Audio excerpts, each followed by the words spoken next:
Plus d'une centaine de citoyens sud-africains expatriés dans la ville chinoise de Wuhan sont rapatriés dans leur pays. L'Afrique du Sud est pour l'heure le pays d'Afrique subsaharienne le plus touché par le virus Covid-19. La Tunisie prend ses dispositions pour éviter le coronavirus sur son sol. Plusieurs mesures ont été prises à cet effet. Il s'agit entre autres de l'interdiction des vols en provenance d'Italie. Des rues du Caire sont inondées après de fortes pluies et des inondations qui ont fait une vingtaine de morts en Égypte. Des vols ont été retardés ou annulés dans le pays, notamment dans les aéroports du Caire et de Luxor. C'est l'essentiel à développer au cours de ce journal. Bonjour à chacun, bonjour à tous et bienvenue. La Tunisie prend ses dispositions pour éviter la propagation du coronavirus sur son sol. Plusieurs mesures ont été prises à cet effet. Il s'agit entre autres de l'interdiction des vols en provenance d'Italie. Reportage. Face à la propagation du coronavirus dans le monde, la Tunisie prend ses dispositions. Premièrement, nous avons décidé de fermer complètement les frontières maritimes. Deuxièmement, nous avons décidé de fermer complètement les frontières aériennes pour les vols en provenance d'Italie. Troisièmement, nous maintenons un seul vol quotidien pour la France. Quatrièmement, nous maintenons un vol hebdomadaire pour les destinations suivantes: l'Égypte, l'Espagne, la Grande-Bretagne et l'Allemagne. En plus de ces mesures, la Tunisie contrôle les arrivées sur son territoire. Tous les arrivants tunisiens et étrangers doivent automatiquement se mettre en quarantaine à leur arrivée sur le territoire. Les mesures prises en Tunisie concernent aussi les manifestations de masse. Ainsi, tous les rassemblements culturels, toutes les expositions et séminaires scientifiques sont annulés. De même, les cafés, restaurants et boîtes de nuit sont fermés à partir de 16 h, tandis que les prières à la mosquée, dont la prière du vendredi, sont suspendues. Ils sont annoncés, ils sont là. L'avion spécial avec à son bord 146 ressortissants sud-africains.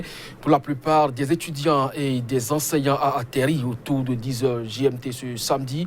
Plus d'une centaine de citoyens sud-africains expatriés dans la ville chinoise de Wuhan, le berceau et l'épicentre de coronavirus qui s'est propagé au monde entier, sont effectivement expatriés dans leur pays. L'Afrique du Sud est pour l'heure le pays d'Afrique subsaharienne le plus touché par le virus Covid-19, avec 24 cas identifiés, tous contaminés lors de récents séjours en Europe. Aucun décès n'a été encore recensé dans le pays le plus industrialisé du continent. Et parlant justement de ces Sud-Africains rentrés au pays, ils devraient donc être logés dans la localité de Limpopo. Ces habitants sont sceptiques quant à leur accueil sur leur sol. On les écoute. Je pense donc que c'est une mauvaise décision qu'ils ont prise, le gouvernement, d'amener ces gens dans la province du Limpopo, parce que la province du Limpopo est une province qui a beaucoup de zones rurales.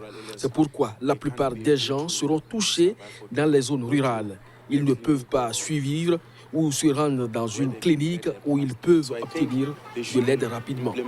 Je pense donc qu'ils devraient mettre en place des cliniques mobiles à la frontière et tout le reste, parce que si jamais ils amènent ces personnes infectées, des tas de gens seront infectés, même les médecins seront infectés, parce que lorsqu'ils expirent, je respire l'air qu'ils expirent. La plupart des gens seront donc touchés. Il est bien que le gouvernement ramène nos enfants à la maison, parce que nous sommes censés nous en occuper. Nous ne pouvons pas permettre que nos enfants meurent en dehors de notre pays. Je n'ai pas peur de leur retour parce que je sais que mon pays est protégé par tant de choses. Nous avons de grandes églises en Afrique du Sud qui peuvent voir tout ce qui vient dans notre pays. Oui, je crois. On reste toujours en Afrique du Sud où la Cour suprême d'appel a rejeté ce vendredi le recours de Jacob Zuma À travers ce recours, il tentait en effet d'éviter un procès pour corruption dans une vieille affaire d'armement.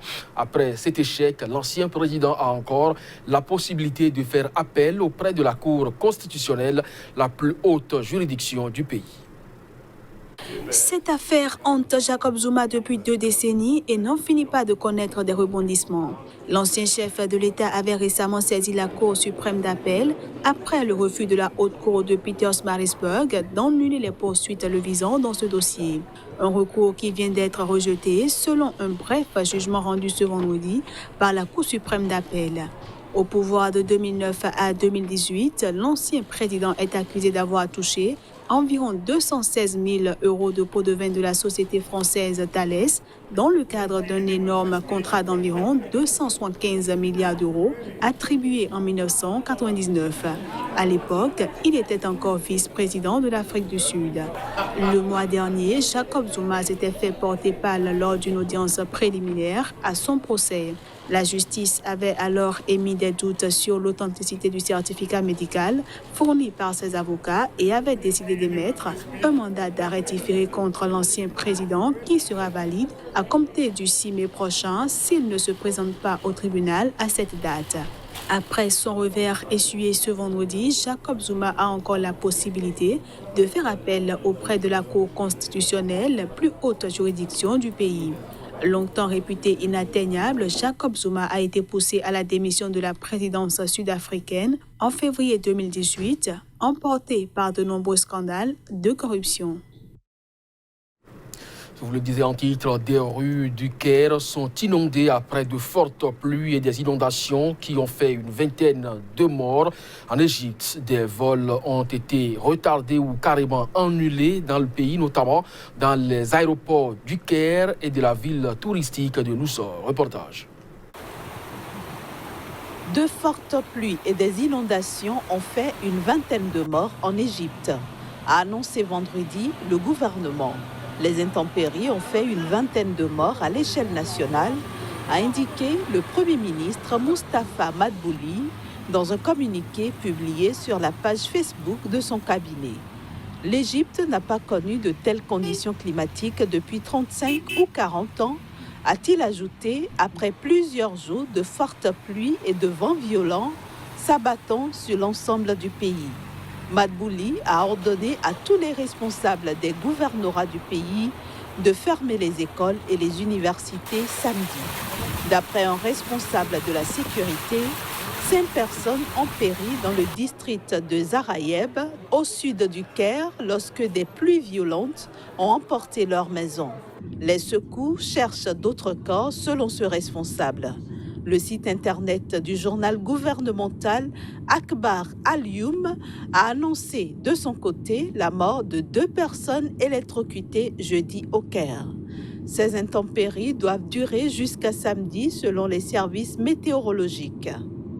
Elles ont été à l'origine d'une collision entre 2 trains de voyageurs qui a fait 13 blessés jeudi au Caire, provoquant la suspension temporaire du trafic ferroviaire dans tout le pays. 3 présidents africains, le président de la Commission de l'Union africaine et des représentants de l'ONU et des gouvernements algériens et égyptiens ont annoncé la tenue d'une conférence de réconciliation interlibyenne au mois de juillet prochain à Addis Abeba. C'était lors d'une réunion qu'ils ont tenue jeudi à Oyo au Congo. Voici les images. Le groupe de contact de l'Union africaine a décidé de tenir une conférence nationale interlibyenne au mois de juillet 2020 à Addis Abeba en Éthiopie, conformément à la décision de la conférence des chefs d'État et de gouvernement de l'Union africaine prise en 2018. C'est ce qu'a indiqué à l'issue d'une réunion jeudi à Oyo au Congo, Jean-Claude Gakoso, ministre congolais des Affaires étrangères, à travers la lecture d'un communiqué. Le groupe de contact a décidé de tenir la conférence nationale interlibyenne au mois de juillet 2020 à Addis Abeba en Éthiopie. Le groupe de contact a réaffirmé la détermination de l'Union africaine à travailler étroitement et efficacement avec les Nations unies pour la réalisation de progrès significatifs dans les plus brefs délais. Le groupe de contact renouvelle sa ferme condamnation des ingérences extérieures, de la violation de l'embargo sur les armes, la présence, l'envoi et l'utilisation des combattants extérieurs en territoire libyen. La réunion d'Oyo a été présidée par le chef de l'État congolais, Denis Sassou Nguesso. Il était entouré à l'occasion par ses pairs Cyril Ramaphosa d'Afrique du Sud et Idriss Déby Itno du Tchad, mais aussi par le président de la Commission de l'Union africaine, Moussa Faki Mahamat, le premier ministre algérien Abdelaziz Djerad et la représentante du secrétaire général de l'ONU, Maria Luisa Ribeiro Viotti. La rencontre d'Oyo est la deuxième que le Congo abrite depuis le sommet de Berlin sur la Libye, organisé en janvier dernier. Cette réunion d'Oyo intervient après la démission du représentant spécial des Nations Unies en Libye, Ghassan Salamé, dont les efforts ont été loués par les présidents africains. C'est sur cette information que se referme ce journal. Merci à vous de nous avoir suivis. Très bonne journée en compagnie des programmes de SICA. À très bientôt.